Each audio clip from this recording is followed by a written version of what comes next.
Hello, everybody. Welcome to the Buckeye Weekly Podcast. I am Tony Gerdeman, here as always with Tom. How's it going?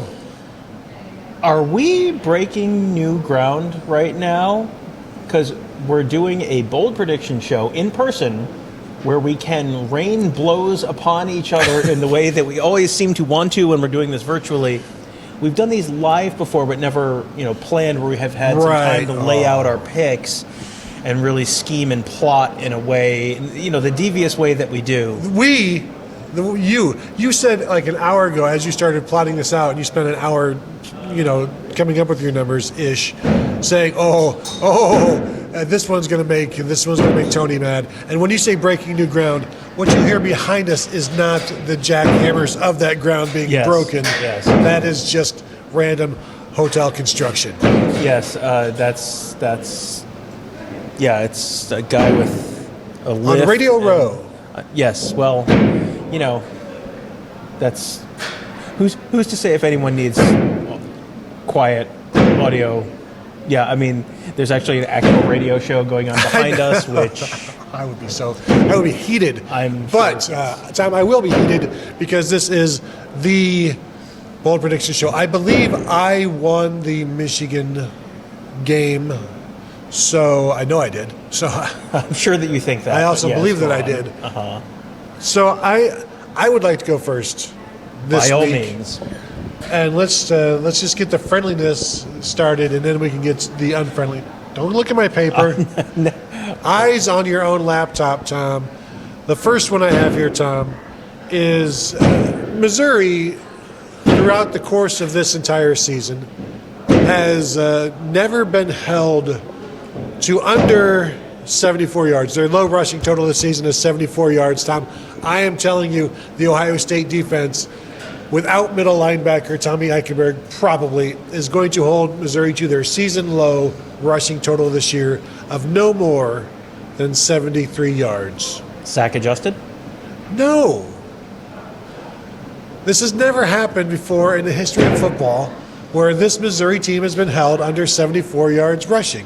Now, I can tell you, we can go back and look to see when that 74 yards came, and I can tell you how many sacks were in there. But Ohio State doesn't sack the quarterback anyway, so why would you even care about that, Tom? Why would you even care about that? Mm-hmm. Yeah, that's a good question. I'm just looking to see how many times Ohio State has held opponents under 74 yards, and it happened against Minnesota and Penn State and Indiana. Missouri has the SEC's leading rusher. They do, Cody Schrader. Yep. Yes. Yeah, I think I'm gonna say even non-SAG adjusted. I think I'm going to allow this. This is it's not likely to happen, Tom. Unusually bold. Tony. You know how many football games Ohio State has played this year? 12. 12, Tony. Seems Sack like adjusted. Representative sample of games in terms of what no, it does not. Teams can and cannot do against Ohio State. Yeah. Do you know the most passing yards they have allowed in a season this year, the Ohio State Buckeyes? In a game this year, how many passing yards? I would say season high is probably, 236? 204, Tony. Whoa, geez. No, do not bring 205. I don't care what I just said earlier. Now. 205. I recognize that number is not particularly high. Right. It is representative of a good defense. Yes. Buckeyes should have most of that defense here. Right. But, you're maybe missing Tommy Eichenberg. You're missing Lathan Ransom. So I'm willing to bargain here a little bit. I'm willing to say 204 plus 17. So at least 221 passing yards for Missouri. Missouri has done that 7 times this year. How many times have they played Ohio State? 3. Uh-huh. See, no, I understand, Tom. So you're saying, what was it, 221. Do you understand how angry our viewers and listeners would get if I just allowed that to be bold? And I understand Ohio State has not allowed that. This is the best receiving group that they have faced this year. Would you agree with that? Is this the best quarterback they have faced? Talia Tagovailoa, J.J. McCarthy. I don't think it's the best quarterback there. I think it's quite possibly the best receiver group they've faced. I think very likely the best receiver group they've faced. I don't think it's the best quarterback they've faced. I have enough respect for this Ohio State defense that I was thinking in my head, instead of adding 17, add 34. But then 238 yards, like that doesn't seem. I mean, that's a little bit more bold. It's clearly a little bit more bold. But I'm saying like that would Welcome be. to the definitional hour.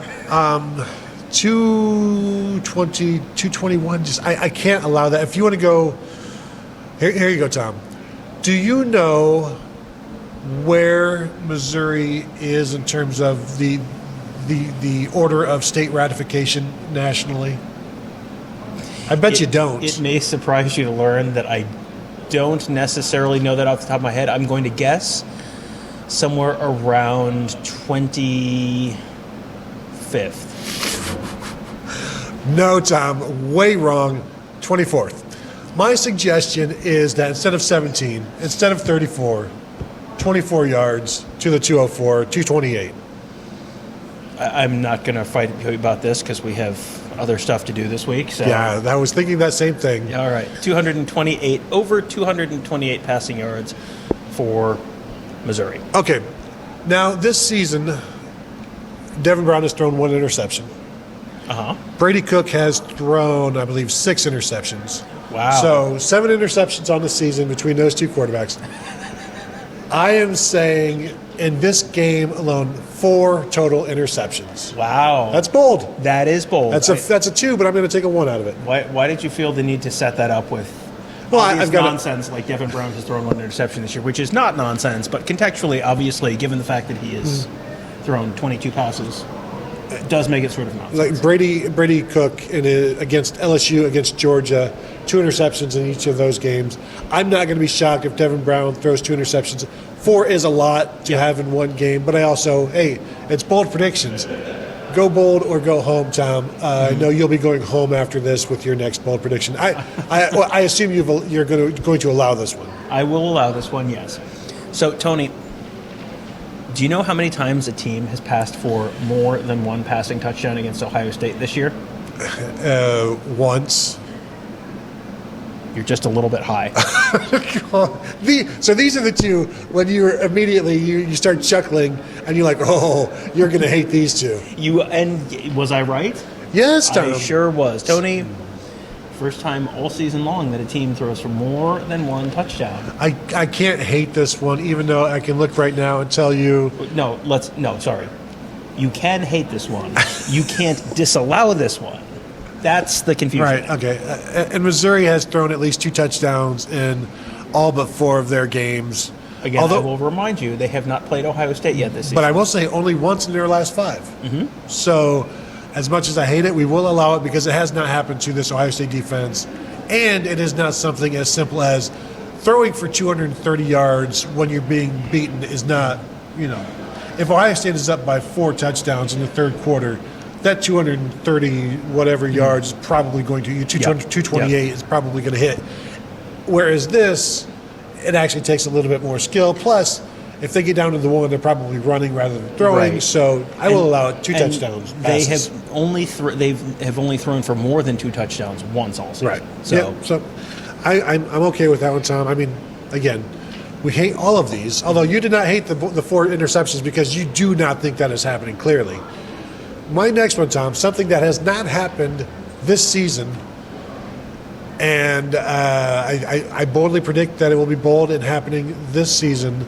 Emeka Egbuka with at least 100 yards receiving against Missouri. Okay. I mean, it hasn't happened this year? He has not had a 100-yard game this year? Nope. Yeah, okay.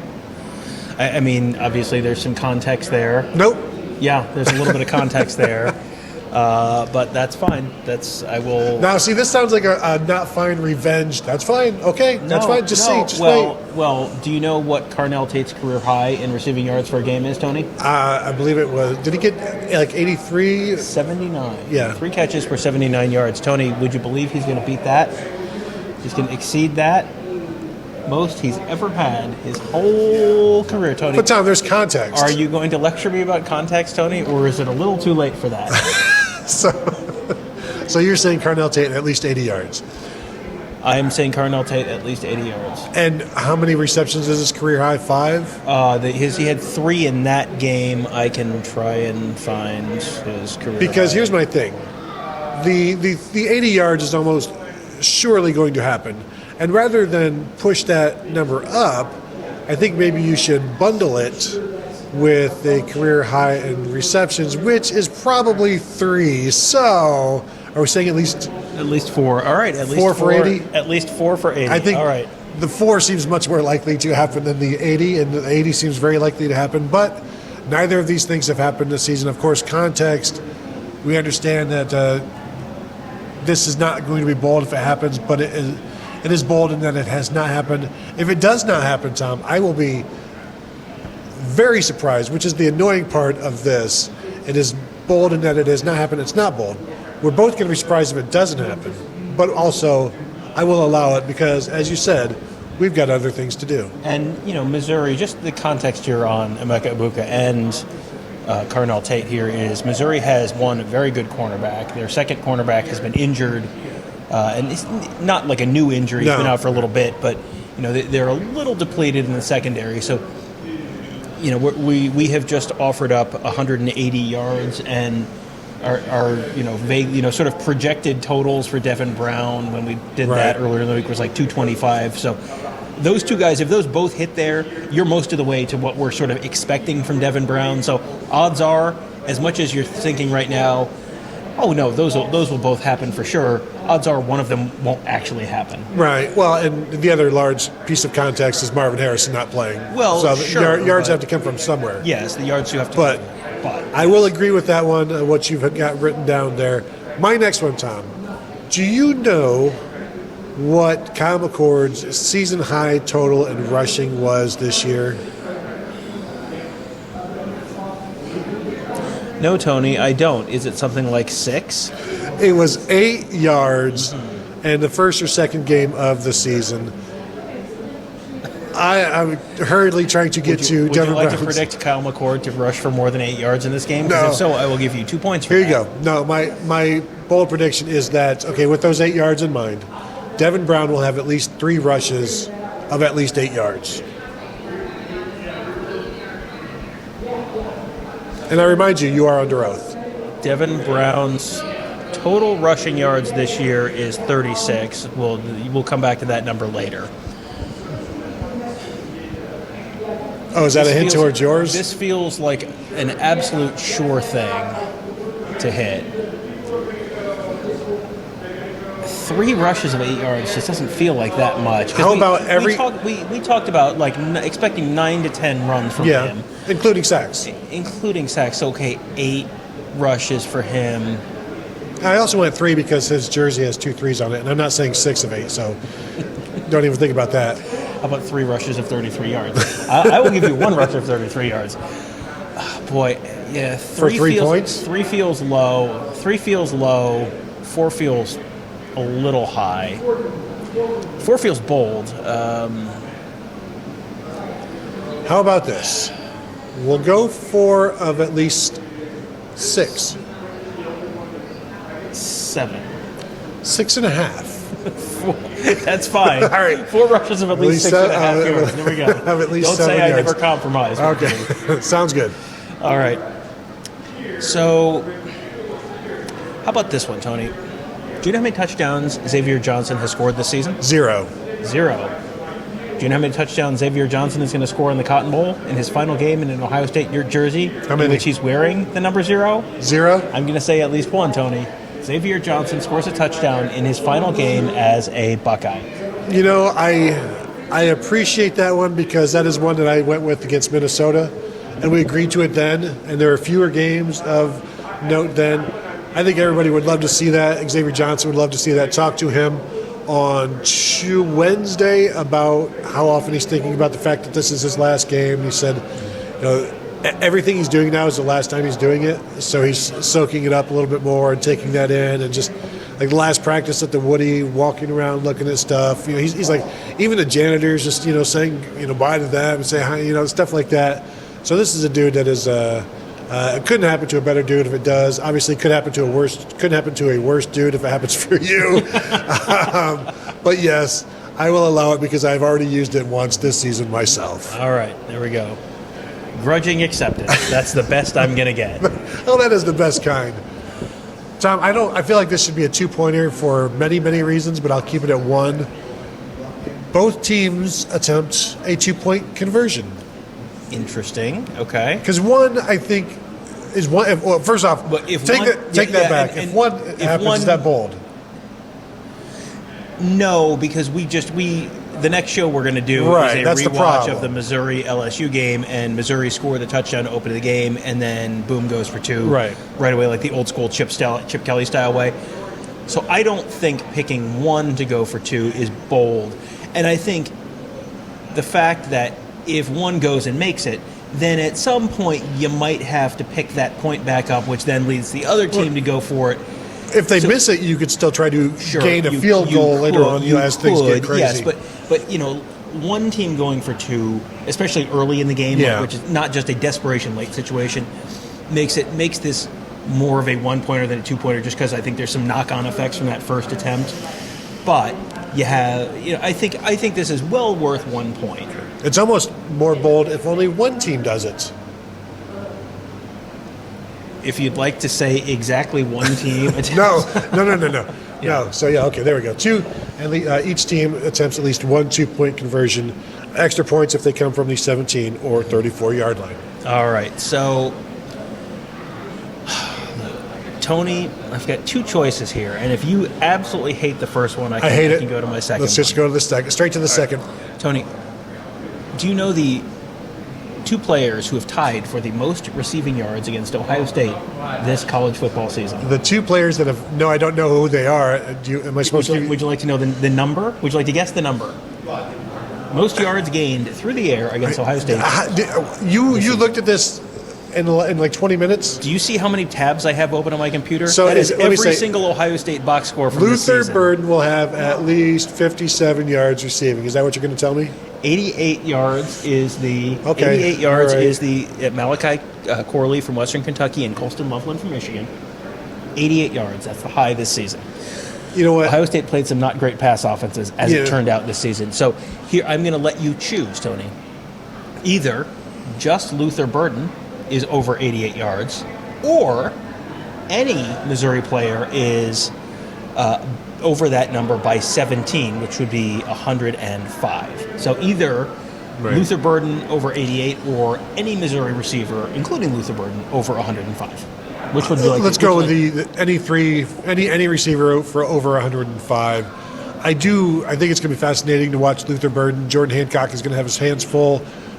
Burden is a slot guy most of the time. So I know Denzel Burke is looking forward to the matchup. I don't know how much he's going to be matched up with him, how they're going to handle that. That will be fun to watch. But, I'll go 105 just because it's a bigger number. I don't know if people don't realize that. So I think my chances are better there because I don't think it'll be Mookie Cooper. Theo Weiss, I don't know how many 105-yard games he has this year. Probably maybe 1, just guessing off the top of my head.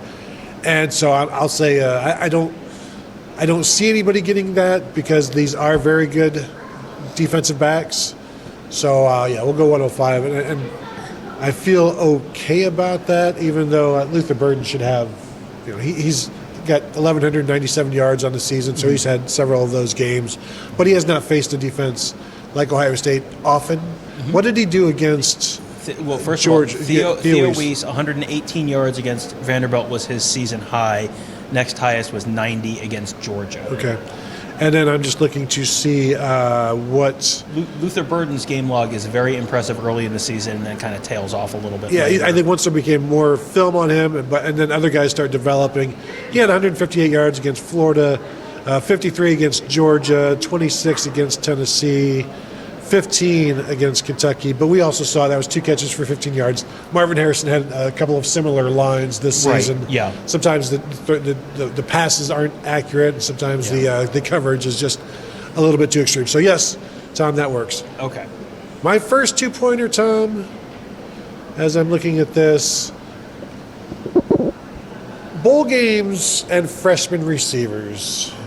Over the years, you could go to David Boston in the Rose Bowl, 2 touchdowns in that game. Anytime I feel like you're spinning me a yarn in this to set up something up, We could I talk know there's about- going to be some nonsense. Please, let me finish my yarn. Let me finish spinning. Rose Bowl, Marvin Harrison, 3 touchdowns. I am saying, Tom, Carnell Tate in this game, at least 2 touchdowns. He has 1 this season. He does. There's no but. Well, No wells. isn't there though? Isn't there a little There bit is of no, a, is there no there, so, no there. you know, and this is one of these things where it's like, yeah, this could very easily happen, but also we are. This is going to be one where I'm annoyed if it happens because it's like I could very easily see this happening. Like Emeka Egbuka with 2 touchdowns, Carnell Tate with 2 touchdowns. Like I could see any of those things happening. You're probably not going to have a lot of Cade Stover, so that takes away someone who tends to score a bunch of touchdowns. You're not going to have Marvin Harrison.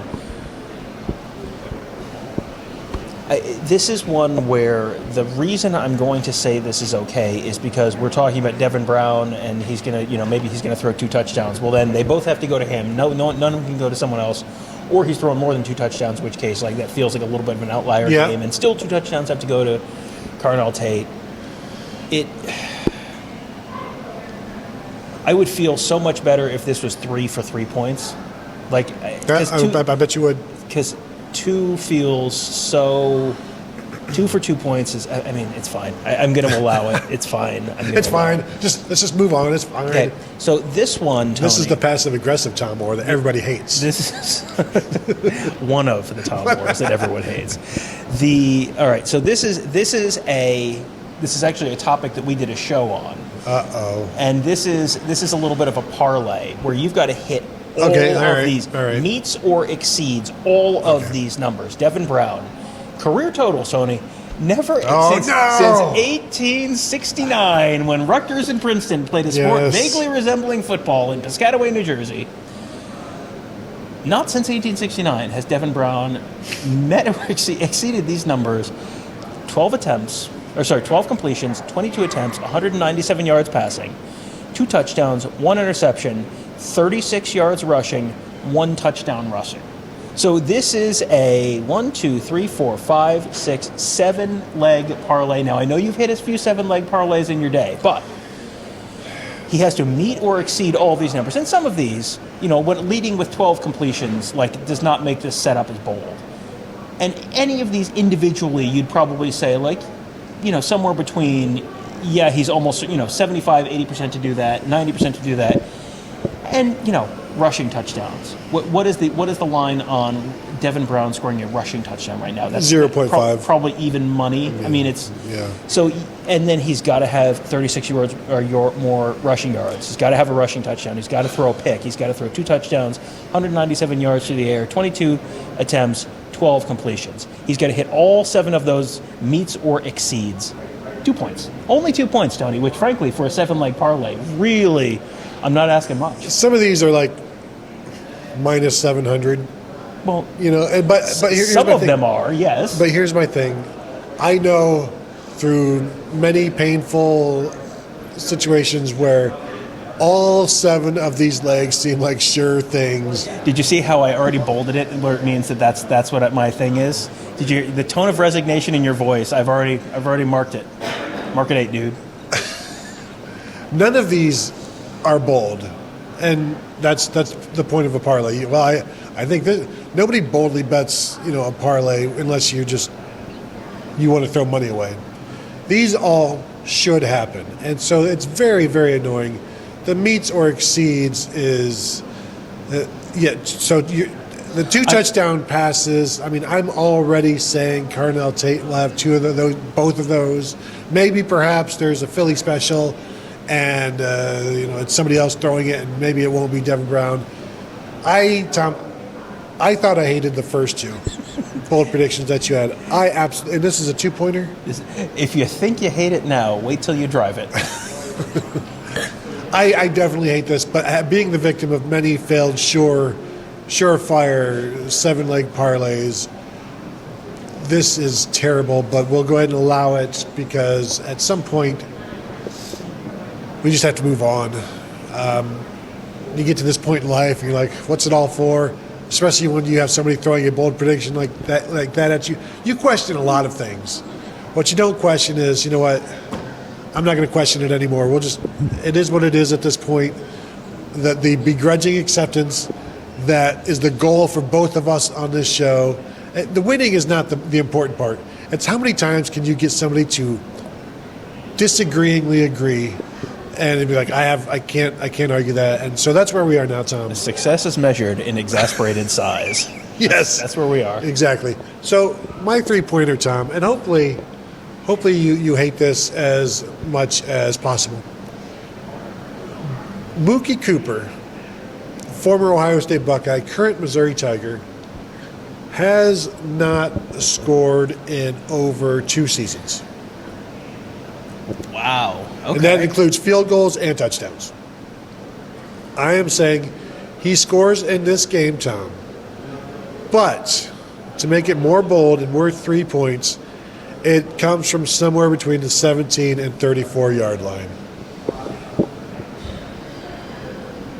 Yeah, I have no rebuttal. That is either 17 and 34-yard line. That's fine. That's fine. No, that is a tremendous one. I did not realize he hadn't scored a touchdown this year. 34 catches, 429 yards, but no touchdowns. Interesting. All right. Well, and he's due, but has to be from He's due, but it also this is a lot in line with the Xavier Johnson one, where if Ohio State has a choice who's going to score, that might be and if Missouri has a choice who's going to score, the guy who started his career at Ohio State, and maybe this is a little bit, this becomes a very easy thing for Eli Drinkwitz to sell on the recruiting trail. The next time there's a Missouri guy who's like thinking about Ohio State, thinking about Missouri, like, hey, look at Mookie Cooper. He went to Ohio State, but then he came home to Missouri because you should stay home in Missouri. And look, here's Mookie Cooper scoring a touchdown and beating Ohio State in the Cotton Bowl. Like that becomes narratively a very easy thing to sell. So I think, all things being equal, they may try and force something to him, which makes this. I am very annoyed that I did not notice this myself. And he's going to have a tough matchup because, as we said, he plays mostly outside now. And that'll be against Denzel Burke and Davison Igbinosun. So that'll be difficult, which makes it all the more bold and definitely worth 3 points. Okay, Tony. Mine, on the surface, this is going to seem overly broad. However, I need you to consider the context. Tony, I want you to think in your head, what is the most shocking, unexpected, completely unanticipated thing you wouldn't dream in a million years would happen in an Ohio State football game this year? Ohio State wins 59-0. Tony, Ohio State successfully executes a fake punt, placement, or onside kick on special teams in this football game. Ohio State does something good on special teams in this football game. 3 points. You said placement? Well, a fake placement, a fake field goal, or a fake. You said a fake punt, a placement, or an onside kick. Sorry, a fake field goal or a fake. Yeah, all right. Because the successful part is the key there. Ohio State attempts is not bold. Ohio State executes successfully. Well, attempts is also bold. Calling it and then attempting no one said it had to be called. They've attempted stuff where there have been some miscommunications. They've also called stuff that doesn't get attempted as well. So they've attempted things. They've attempted to attempt things. Yeah. Do you want 4 points for this? I will take 4 points for this. Yeah. So yes, we will agree with that one. So good job, Tom. My friendly bold prediction to you. Earlier, I boldly predicted that the 2 quarterbacks will combine for 4 interceptions. Mm-hmm. I am telling you today that on Friday, the 2 quarterbacks will also combine for at least 4 incompletions. For incompletions? Oh, my. Yeah. I can see that happening. I will accept that. And it doesn't have to be both. One guy can throw 3 incompletions and the other guy can go 19 for 20 and it hits. can we specify, just in case both quarterbacks go out with an injury on the first drive of the game, can we specify that is whichever quarterback there you go. has the most attempts On both teams? Yes. Okay. Four incompletions throughout the teams. Okay. So the most passes completed against an FBS team in Devin Brown's career is 3.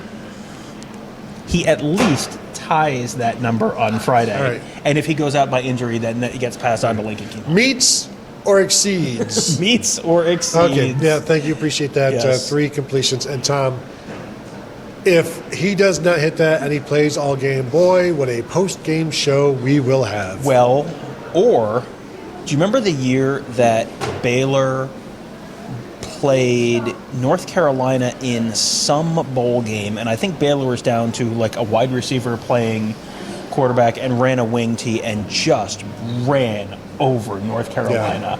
Yeah. You could not throw. I mean, I've watched a lot of Navy football over the years. You can win football games without completing a lot of passes. That's true, and Devin Brown, as we know, is the running quarterback on the roster. So, but we will see there. So, thank you all for joining us. That will do it. You've got our bold predictions. If you're keeping track at home, keeping score at home. Also, if you're at home right now watching this on video, please go ahead and hit that thumbs up. Like this video, we would appreciate that. If you're listening on your podcast platform of choice and you can leave us a 5-star rating and review, we would appreciate that. And of course, you can always find us at BuckeyeHuddle.com. We welcome you to join us there. Become a member. Say hello to us there on the message board. And of course, say hello to us wherever you see us, especially out in the streets or at restaurants with our families.